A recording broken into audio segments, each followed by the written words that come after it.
I'm Chris, And I'm Kiley. And this is Redefining Resilience, where we explore what it means to build a resilient lifestyle so you can thrive in any and every situation.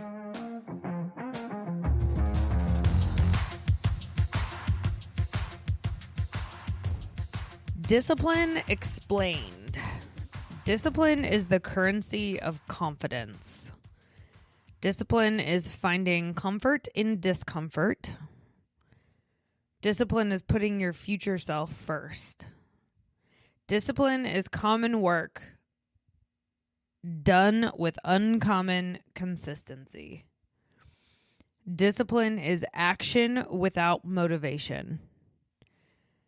Discipline is 10,000 hours of monotony for one moment of glory. Discipline isn't a trait, it's a choice. I really like all of those. I figured you would. That's why I snagged this bad boy. 10,000 hours of monotony for one moment of glory. One moment of glory. Does that not explain your whole strongman journey? That's every journey that has any real value. Yeah. You train and train and train and train and stay the course to see if your training and staying the course is going to get you where you want to go. Well, we were even talking after Martel's competition over the weekend. So Martel competed in his second strongman comp and took first overall. Like, hands down. Yeah, it was incredible to watch. She's just a machine. And we were talking about it afterwards and thinking, like, how many minutes did Martel actually compete? And it was about 6 minutes total because there were 6 events. Each one was 60 seconds. 60 seconds. Mm-hmm. So he competed. I mean, some of them he did faster than a minute. And I think one of them he was just over a minute because it was 4 time. And he held the weights the longest. 1 minute and 3 seconds. Yeah. So 63 seconds was the longest, and then his yoke and sandbag run was underneath a minute. Right. So about 54 seconds. Yeah. So about 6 total minutes of competition time, and he prepared for over a year. Mm-hmm. Yeah. Working out for 8 hours each week times 52 weeks in a year. Well, and you're also adding in like a couple of event days or specialty days and then days off because you're sick or recovery days or deload weeks. Like all in all, you have 12 months of dedicated training in some form or fashion and a diet of excess in order to grow, all while battling the stimulus of life and marriage and dogs and all the things and work and to put everything on the line for 6 minutes. Yeah. 1 minute at a time. Yeah. That's very cool. Well, and I think as we sum up the health domain and transition over into our tenacity domain next, I think discipline truly has to be something that we learn to embrace as humans. Otherwise, it's going to be way too easy to quit or give up. And I think for some, health is truly one of the most challenging aspects of life. I think part of the reason that is you're the only one in control of it. So you can't really lean on anybody else for a lot of it. You can't lean on somebody to help you sleep better. You can't lean on somebody to help you eat the right things when you're alone. And you can't lean on somebody to work out for you. It is you against you, and that's it. I will say you actually can, but it's going to cost you money. And you're either going to do it proactively or you're going to do it reactively.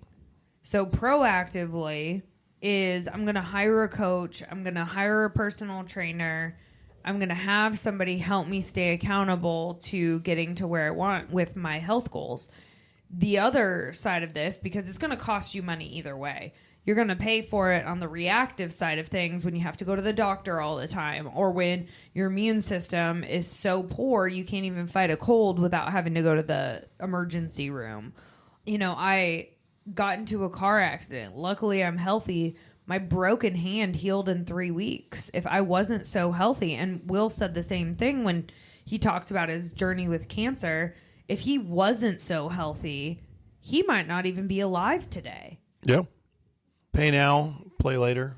Play now, pay later. Mm-hmm. I mean, this is what you want out of life. I mean, you don't have to, technically. That's why I said nobody can do it for you, because you can even purchase a trainer. Any trainer listening to this, or any coach listening to this, or manager understands you can lead a horse to water, but you can't make them drink. We can give all the options for people out there to do something great, the programming, the structure, the accountability, the check-ins. You can do all of that. But if you don't have the discipline to show up and give it your all, or try a little, because it really doesn't take that much to change your body. You just have to have a consistent stimulus. So it's not like you have to go in and beat yourself up where you can't walk the next day. You just have to do stuff, move your body in some form or fashion consistently throughout the week to see the results. But nobody can do it for you. Nobody's going to make you do those things. So I think that is why fitness is the hardest.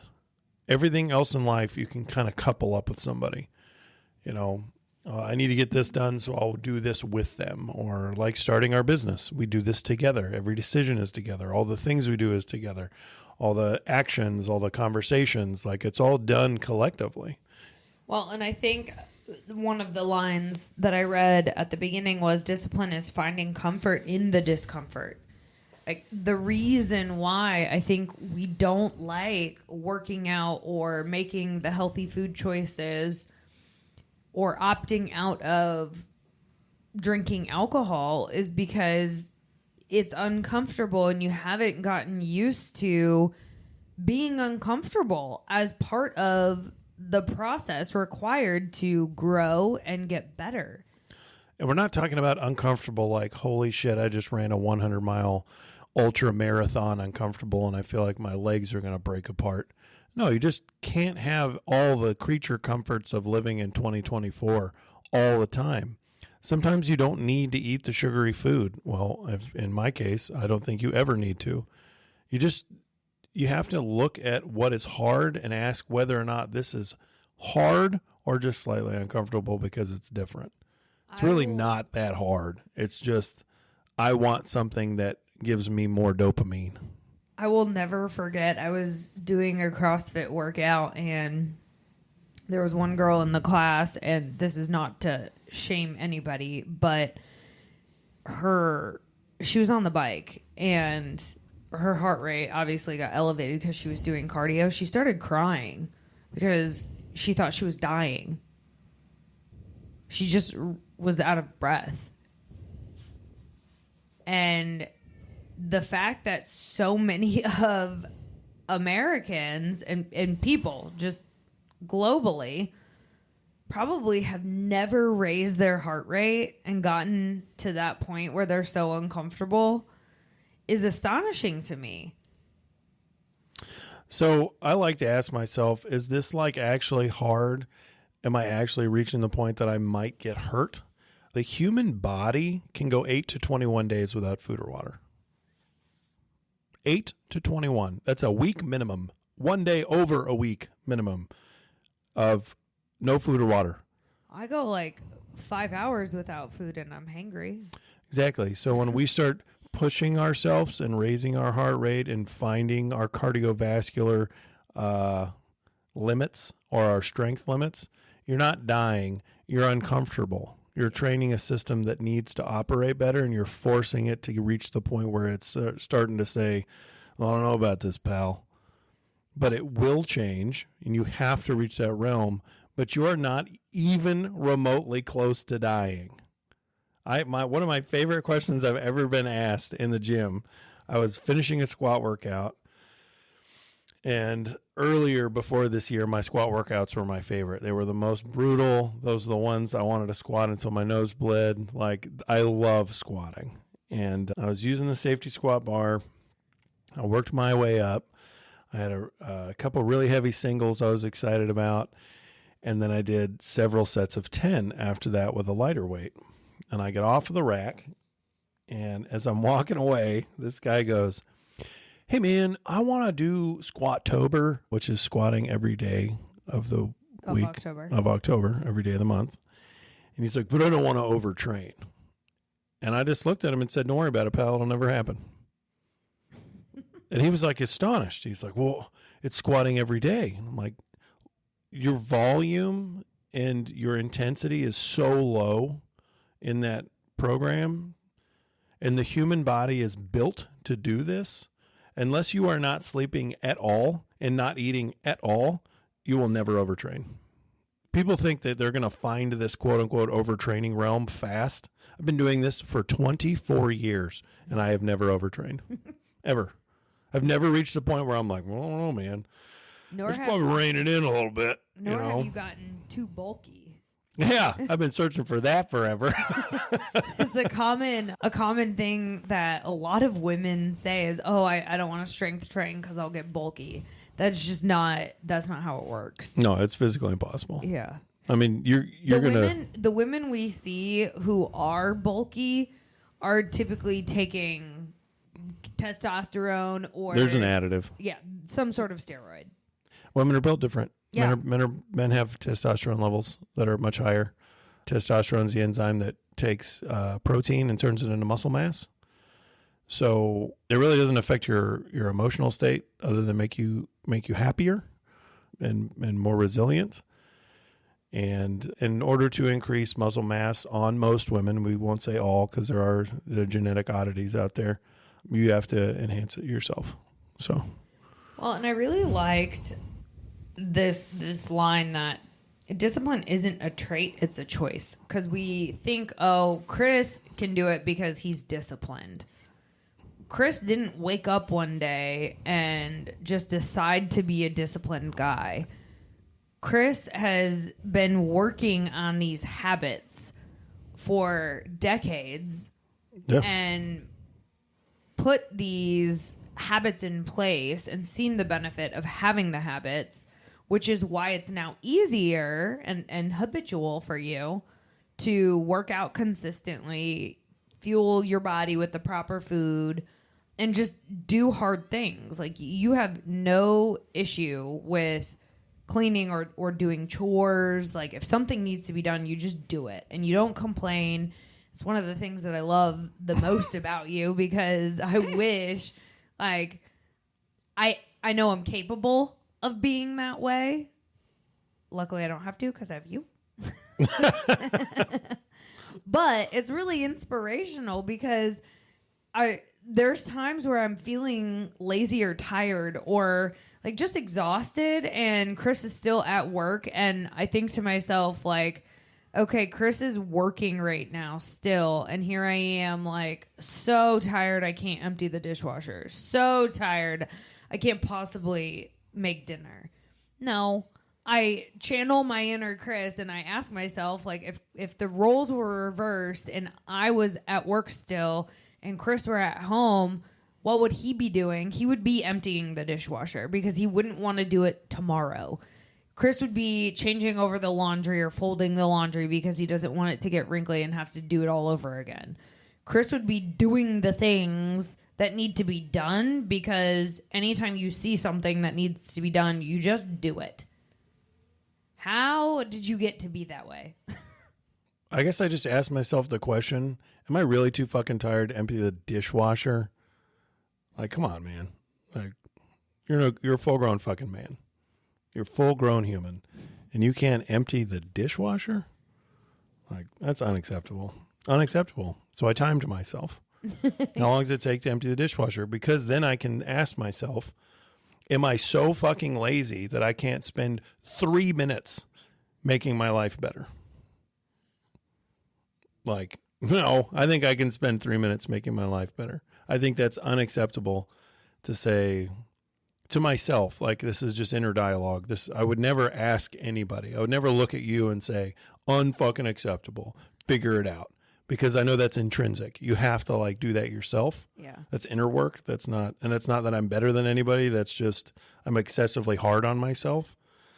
So if there's something in front of me that's like needs to be done, I'd rather just fucking do it. So. Well, I think the other thing that works in your favor, you're very visionary, you're very big picture oriented. So from like a thinking style perspective, and we've done assessments, so we know this to be quantitatively true. You're very big picture oriented, and I think the line that I read at the beginning, again, discipline is putting your future self first.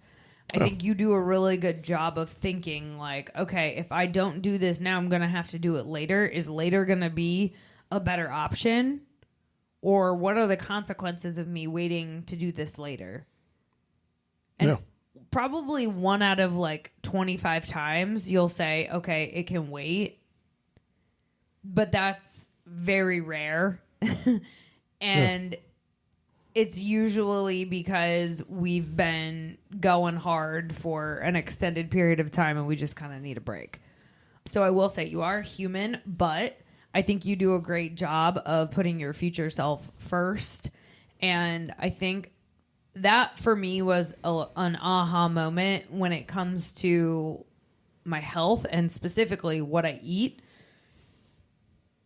Because every time I'm at a restaurant and I think, like, what will my future self be glad I ate for this meal? It's always the healthier option. You know, just an example, yesterday I went to a taco place and I was really craving tacos. Like, I went there for the tacos. But each one of these little tacos is like 400 calories, which I could have eaten. I worked out, could have done it. However, I've budgeted for about 500 calories per meal. I got the taco bowl without all of the liquid cheese and the things that I knew were probably not ideal for what my goals are. And I got the burrito bowl and packed it with vegetables and protein. And I made a better choice. And in that moment, I was like, I know my future self is going to be glad I did not eat the tacos.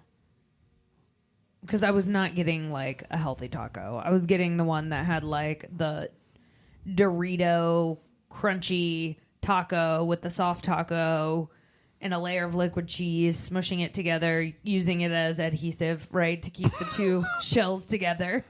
I'm really proud of you, though. Like, you've really switched over your mindset when it comes to food, and it's not punishment anymore. It's not punishment to eat healthy. It's not punishment to take the burrito bowl over the tacos. It's, what does my future self need? If envisioning yourself in the future is the only way to see why this makes sense. It's like the only reason you discipline your kids. You don't discipline your kids because you hate your kids. You discipline your kids because you see them in the future as something better. You're allowed to do that to yourself. Like, you're allowed to look at yourself in the future and go, or your future self, and think, hey, you'd probably not like this. I saw another quote that said, food is not just calories or energy. Food is information, instructions that upgrade or downgrade your biology with every bite. So you have to think it's not punishment to order the healthier option. It's you upgrading your biology and putting nutritious food in your body that's going to be better fuel for better performance. We can't look at food as a restrictive thing, because then it's always like you're being punished even though you're making the right choice. And those two things are not congruent in our brain. We don't feel good when we feel like it's a punishment. It doesn't give us dopamine. And so you have to look at healthy food as a reward for your body and proper fuel. It's elite performance energy. Yeah, what would you, if you want to be a millionaire, what does the millionaire eat like? What do they act like? What do they do? Do they go to Chipotle just because they don't have enough time? Do they ignore eating healthy food because they just don't have time? No, they need to be at top performance. So do you. You might not be there yet, but you still need to be a top performer. I am a firm believer that our diets dictate our outcomes more so than anything else. Mm-hmm. So we've gone over all this information in the health domain. I think this has been super fun so far. We got to talk to some awesome people, really nail down on some big subjects. We gave a lot of data. So now we need to talk about how to implement this data. If you look at everything we talked about in the health domain so far, what do you think is the number one thing people should start with? Sleep, for sure. It really is make or break for us from an energy standpoint. We will have an overactive limbic system when we're not getting enough sleep, which keeps us in a fight or flight mode, which is going to then keep us stressed out all the time. And we also hold on to weight when we're stressed out. Mm-hmm. So I think arguably sleep is the most impactful and foundational element to good health, good physical health. And truly, it really does enable strong mental health too. Because if you're not getting good sleep, you're not thinking clearly. You can't tap into good reasoning skills. You can't help yourself work through emotions if you're so tired. I mean, think about the times you've been exhausted. And there's tons of studies and data and science to back this up. I can pull numbers for you. But I remember Ariana Huffington wrote a book all about sleep. And I saw her talk once. And one of the things she said was, being tired is the equivalent of being drunk. Your brain makes decisions just as well in both scenarios. And that to me was very enlightening. And ever since then, I've really prioritized sleep. Like, don't mess around with my sleep. I have to get 8 hours. And if I don't get 8 hours, I feel it. And I don't want to be dragging ass. And I've worn a Whoop and an Aura ring. I wear an Aura ring now, but I started with a Whoop, and really I've used the data more so for sleep. Mm-hmm. And I was having terrible sleep when I was drinking alcohol, like 12 nights a month, which is almost half of my nights of sleep. Yeah. Were in the red. Red is not good. You don't want to be in the red. You want to be in the green. Yellow is in between. And I was really suffering from a sleep perspective when I was drinking alcohol. So cut that out. Sleep improved tremendously. It was now 3 bad nights of sleep per month instead of 12. So I got 9 good nights of sleep back in my month. Yeah. And then beyond that, I think just finding the right job allowed me to decrease some of my stress too. I think I was in the wrong environment for quite a few years, and that really did a number on me and took a toll on my stress. And, you know, once we started this business and I've been on the entrepreneurial journey, I have actually not had a bad night of sleep. Yeah.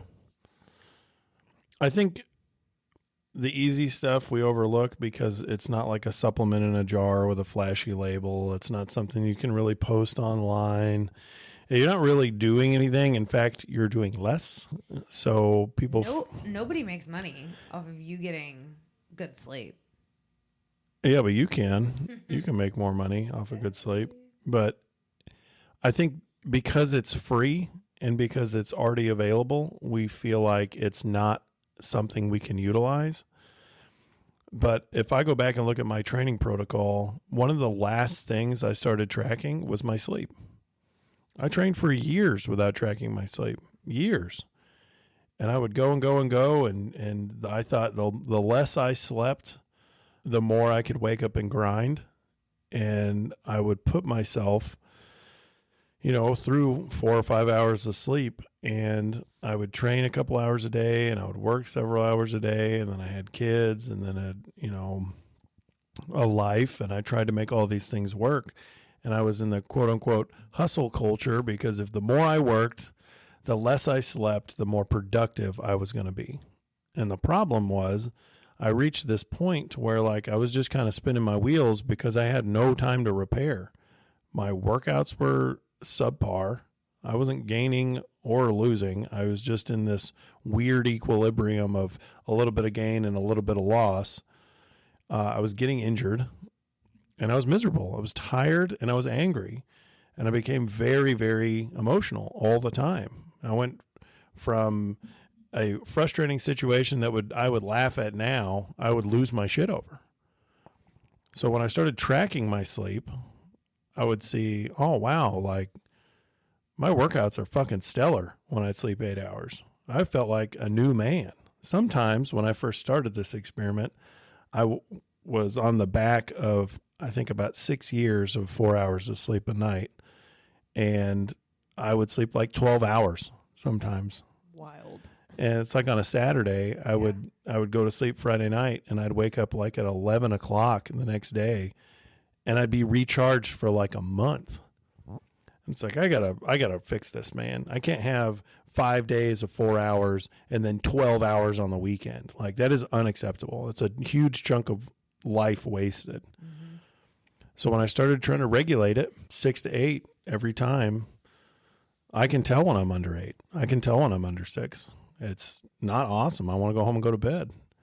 But it's the only thing that I changed that catapulted everything.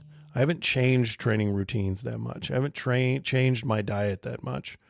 I've been on the same eggs, beef, and rice thing for years. And the amplified sleep took it to a whole new level. Yeah. So first priority is sleep. I would say, and you tell me if you disagree, but I think second priority is our nutrition and what we put into our bodies. I think a lot of people think that their fitness journey needs to begin with the gym. And every coach I've ever had has said your health and fitness is 80% nutrition, 20% gym. And I truly believe that when I am dialed in with my nutrition, one, I enjoy going to the gym more because I have the energy for it, and I'm more motivated overall. And two, I truly think that the proper nutrition is what enables our brain function and helps us make better decisions. Ultimately, the better decisions would be moving my body more and just generally choosing a more active lifestyle. So I think the nutrition is what enables great performance in the gym and the motivation to go to the gym. 100%. I think the gym's just farther down the road. I would, if I had to label it numbers-wise, like numerically, it would be 90% lifestyle, 10% gym. Training's fun. Training's easy. I love training. You get in there, kick your own butt, do something hard, squat, bench, deadlift, overhead press, all the auxiliaries in the middle. I enjoy it. It's kind of like a mad scientist here because we don't necessarily have all the equipment we want yet, so we have to make stuff up. I love that. I can spend all day in the gym training. The hard part's what you eat. The hard part's how you sleep. I mean, the hard part is when you're not around people, you have to do this on your own. What are you doing that's most consistent? I mean, if you really break it down to the amount of hours in the gym, we had a conversation with a guy at the Strongman. He's like, I don't have the hours to be a strongman. I said, it's 4 hours a week, honestly, of training. When I competed in Marion, Illinois, at that pro show, the guys and I were talking about how many hours they spend in the gym. These guys doubled or tripled my time in, and I beat them. Yeah. But I had better nutrition. I had way better sleep, and I didn't drink. Some of them were drinking at the event. Yeah. It's like you have to understand that the training portion is just such a small aspect. It's nutrition and sleep that are paramount. So if you break that equation down, why don't we play around with the 90% first And then the 10%, we just layer that on top when we got time. Right. Because then you're going to actually start to see some progress. And if you see progress, you're going to want to stick with it. And I would say you brought up alcohol. So I think it's worth just noting that because of all of the negative effects of alcohol that impact our sleep and our nutrition, you almost have to prioritize that number one if that's something that's a part of your regular habits. And if you have not listened to the Andrew Huberman podcast episode where he talks about the effects of alcohol on your brain, highly recommend listening to that. If you are choosing to put alcohol into your system, I think it's in your best interest to understand what the effects of that liquid in your body truly are. And alcohol's alcohol. I don't give a fuck what kind of alcohol it is. I know there's a bunch of shit out there right now saying that tequila's better than that. It's like saying, I want to get hit by a car recreationally. Ferrari's hurt less than a Tahoe, so I'm just going to go ahead and do it. All of it's bad for you. All of it hurts, and all of it's detrimental to the system. Just don't play that game. If you want to succeed at a level that is more than you are currently, if you want your body to change, you want to adjust your sleep, you want to find out how much harder you can go in the business world or physically, you got to understand what you're putting in your system. And I'm never going to be the guy that's going to say, yeah, just go ahead and keep that poisonous thing that you're putting inside of there all the time. Like, it's just never going to be good. It's a carcinogen. It eats you apart. It is a known carcinogen that will cause cancer. We have more cancer, more disease, more chronic health issues that are rooted in poor lifestyle choices. And what a cool world we live in, that we have so much choice and convenience that we have these problems. But now it's time to go back to the basics and do the things that like our grandparents were doing. I don't remember people like 25 years ago being this unhealthy. I remember like the food my grandma would feed us would be, we'd have bread at every meal. We didn't have to worry about purchasing like things at the store and having unknown additives in them. You know, the ingredients that were being used for our food were a lot different and far less mass manufactured. So our food climate has changed dramatically in the last few decades, and you can see it. I mean, we are a culture of overconsumption and overconvenience, and this is what we get as a result. So the only way we change this is by taking ownership of it in our own bodies first and foremost, and then helping the people we love do the same thing. I mean, get some people together that have some health goals that are similar that you can lean on and make a community goal and work on it together. I think all of these things become a lot easier when you have accountability baked into it. If you're trying to do this on your own, it's much more difficult. You're the only one holding yourself accountable. And if no one's checking in on you and no one's asking you how it's going and you don't have those systems in place, it's a lot easier to cheat. And you're cheating yourself. Well, that's the thing. I mean, I met with a guy, oh man, I don't know, 2 years ago, 3 years ago now. And we walked through the training protocol we were talking about, what a training program would look like, what he would need to reach his goals. And he goes, well, what'll happen if I don't make it? And I said, well, I mean, I can't care more than you. What's going to happen? What do you think? He goes, what do you mean you don't care? I said, well, I can't care for you. I mean, honestly, if you don't make it, I don't really give a shit because I don't have the bandwidth to care about your goals more than mine. And I'm your fucking coach. Like, this is how I make money. And I can't care more than you. Like, nobody else is going to. They're not getting paid to do it. So at the end of the day, this all just comes down to personal responsibility and what you want in a life. And it's okay if you don't want to go to the gym all the time. That's okay. What's not okay is saying, I'm not going to take care of myself because I don't want to, and I essentially just don't care about trying, because you don't live in a vacuum. You affect everybody with your lifestyle choices. So we've gone down this road really hard as a nation for some reason, where we're trying to find the genetic oddity in our systems that create obesity. There is no genetic oddity that creates obesity. Obesity is lifestyle choices. You're given a body that is in almost perfect form when you come out. Almost perfect. You choose or have been given, somebody else has made the choice for you when you're a child, but like, you're given the opportunity to make choices when you're older. You're given the opportunity to make choices for your family and your loved ones. If you don't care, you're going to make bad decisions for them. So you don't live in a vacuum. And I think the other cool part is that we have the ability to influence those around us in a positive way. Yeah. Just as easily.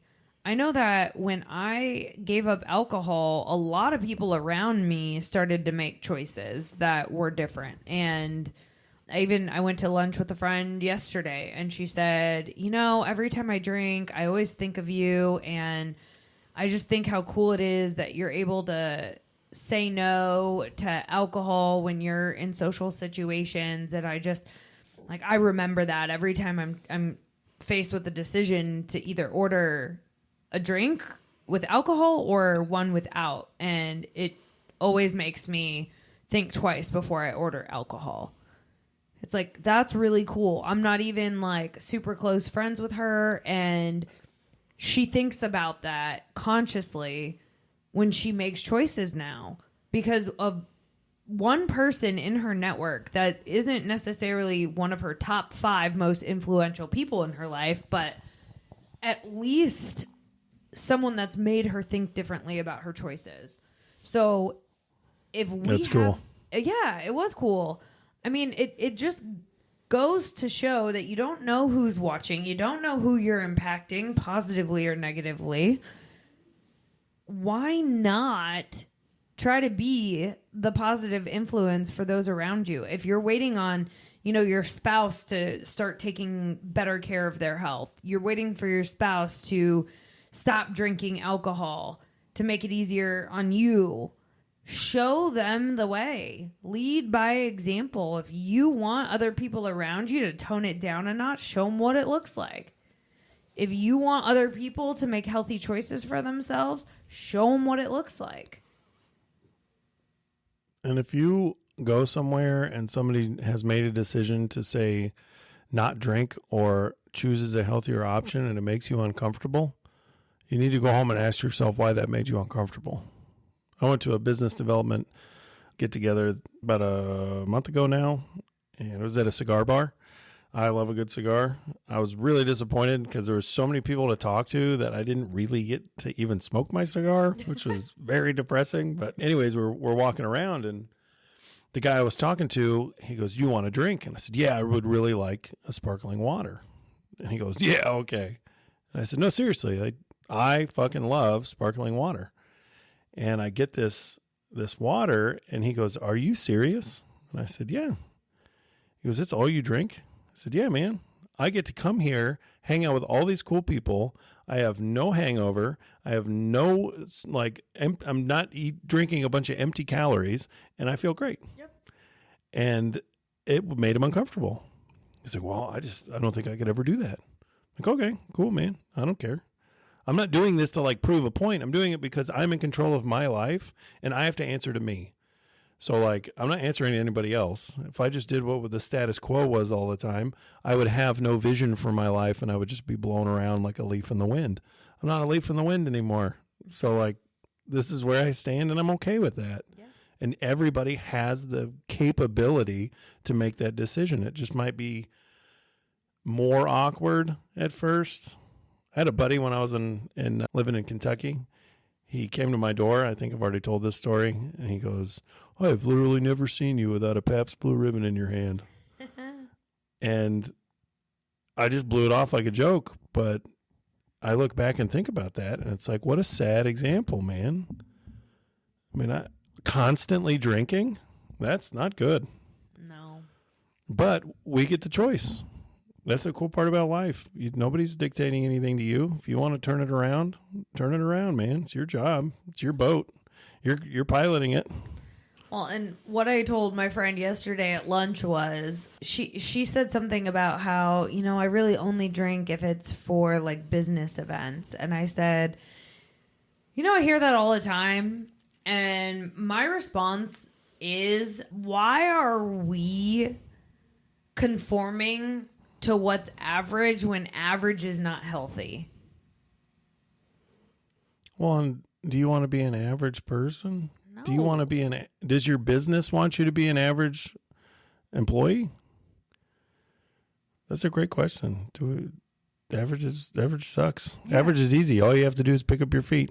Well, average people get average results. Yeah. So if you want to be average, cool. But like, average is not extraordinary. And I think you have to ask yourself, do you want to be average or do you want to be extraordinary?